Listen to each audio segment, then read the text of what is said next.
What if I told you that one of the most elegant players modern football has ever produced, who shared a locker room with Cristiano Ronaldo and faced Lionel Messi in high-voltage battles, has just taken a side in the sport's most eternal debate? And what if I told you that his choice is surprising not only because of what he says, but because of what he lived? Because when Kaká speaks, he doesn't do it from the stands. He does it from the pitch, from the locker room, from the experience of having been there, at the heart of the game. Kaká, the Brazilian who shined at Milan, who became world champion, who won the Ballon d'Or in 2007 right before Messi and Cristiano took over history, has just made it clear who he considers the best. And he did it without detours, without diplomacy, without ambiguous phrases. I played with Cristiano, and he's truly incredible. But I choose Messi, he said in an interview with FIFA. And he didn't say it like someone dropping just another opinion. He said it like someone who has seen up close what very few can talk about. Kaká is not a commentator or a fan. He's someone who shared 99 matches with Cristiano Ronaldo at Real Madrid. They were teammates between 2009 and 2013, arrived together in the same transfer market, lived victories, draws, and defeats. They won La Liga, the Copa del Rey, and the Spanish Super Cup. The only thing that slipped away was the Champions League, that obsession that left them stuck in semifinals so many times. Isn't it curious that despite that closeness, despite having been part of that galactic project, Kaká leans toward Messi? And it's not that he doesn't admire Cristiano.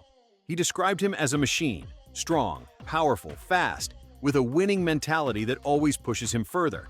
But when he speaks about Messi, the tone changes. He calls him a genius. He defines him as pure talent. And there's the difference, because while one impresses with his strength, the other overwhelms with his art. What weighs more in football? Power or poetry? Kaká faced Messi 12 times, 3 with their national teams, where Brazil always came out victorious, and 9 at club level. The record ended tied, 4 wins for each and 4 draws. But there's a detail he saved for last, like a goal in stoppage time. In those duels, Messi scored 8 goals. Kaká scored only 1. And that, even if it doesn't define everything, says a lot. Because when the match demanded magic, Messi delivered, and Kaká experienced it firsthand. Now, let's think for a second. What leads a player like Kaká, who lived football from the inside, who shared a locker room with one and suffered the other as a rival, to choose Messi? Is it just a matter of taste? Or is there something deeper, something that transcends numbers and statistics? Because if we talk about goals, titles, and records, both have arguments. But if we talk about impact, about how the game is played, about what you feel when you watch, Messi seems to have an advantage that cannot be measured. And here comes the twist, because this statement is not just another opinion in the Messi versus Cristiano debate. It is a sign of how football is changing, of how even those who were close to physical power and overwhelming ambition acknowledge the value of natural talent, of the game that flows, of the football that moves you. Kaká, who was always an elegant, technical, cerebral player, sees in Messi an extension of that style. And that, in times when everything is measured in speed and strength, is almost a statement of principles. So, what remains for us, the ones watching from the outside, keep counting goals and trophies, or start valuing what doesn't fit on spreadsheets? Because if someone like Kaká, who lived it all, chooses Messi, maybe it's time to accept that football isn't always about winning. It's about how you win, how you play, what you transmit. And now I ask you on the other side, do you see it that way too? Do you think pure talent beats the unstoppable machine? Or do you think ambition and consistency can match genius? Because this debate doesn't end with one sentence. It feeds on every match, every memory, every emotion. When Kaká speaks, football listens, not out of courtesy, but out of respect. Because we're not talking about just any former player. We're talking about someone who became world champion, who won the Ballon d'Or in 2007, and who lived firsthand the golden era of 2 titans, Lionel Messi and Cristiano Ronaldo. His voice carries weight, and his perspective matters. That's why, when he's asked who the best is, his answer doesn't just generate headlines, it invites reflection. Kaká chose Messi, and he did it with a phrase that condenses admiration and certainty. He's a genius. He's pure talent. It's not a casual statement. It's the result of years of clashes, of sharing a locker room, of observing up close what very few can see. Because Kaká not only faced Messi in high-caliber duels, he shared a team with Cristiano Ronaldo at Real Madrid. They played 99 matches together between 2009 and 2013. They won titles, lived defeats, shared training sessions, celebrations, frustrations. And yet, the Brazilian leans toward the Argentine. Is it a betrayal of camaraderie? A surprise for Argentinians that shared experience weighs more than external admiration? Not necessarily. It's more a display of honesty, because Kaká does not deny Cristiano's virtues. He calls him a machine. He highlights his power, his speed, his obsession with winning. But when he talks about Messi, the tone changes. There is something beyond performance. There is art, intuition, magic. And that forces us to think about what we value in football: consistency or genius, effort or innate talent. Because if Cristiano Ronaldo represents self-improvement, tireless work, discipline, Messi embodies naturalness, a game that flows, inspiration that seems to come from another dimension.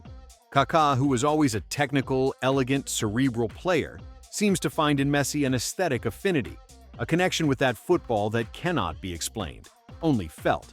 But it's not just a matter of taste. There are facts backing this choice.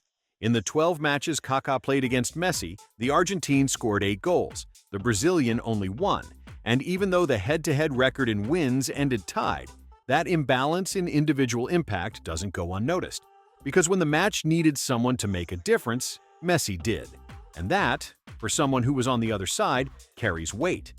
Now then, what does this choice mean in the current context? Is it just another opinion in the eternal debate between Messi and Cristiano? Or is it a sign of something deeper? Because if even those who shared the road with the Portuguese recognize the superiority of the Argentine, maybe we are witnessing a redefinition of success in football. It is no longer enough to win. You have to move people.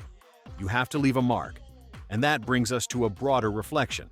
In times when everything is measured, compared, quantified, football is still a space for the intangible, for what doesn't fit in the stats, for what you remember without needing to revisit numbers.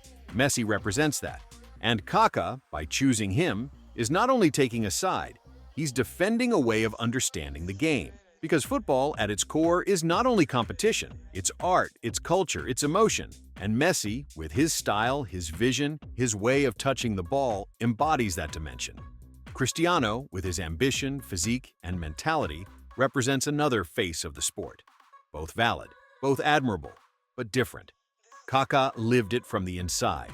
And he chose, not for marketing, not for sympathy, but for conviction. And that, in a world where opinions are often conditioned, is worth twice as much. Because when someone who saw it all, who played it all, who won it all, leans toward talent, he's telling us something more than who is better. He's telling us what kind of football he wants to see. And that, for those of us who love this sport, is an invitation. To look beyond the result. To value the technical gesture, the vision, the ability to move people, to understand that football is not only numbers, it's stories. And Messi, in that sense, is the brightest storyteller we've ever had. So next time you see Messi touch the ball, think about what Kaká said. Think about what it means for someone like him to call him a genius, and ask yourself how many players can do that without it sounding exaggerated. Because deep down, football is not about choosing between Messi and Cristiano. It's about understanding why someone like Kaka, who lived it all, chose the one who plays as if football were poetry.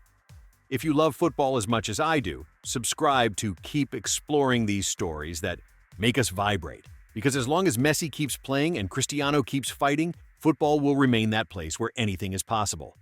And you, whose side are you on?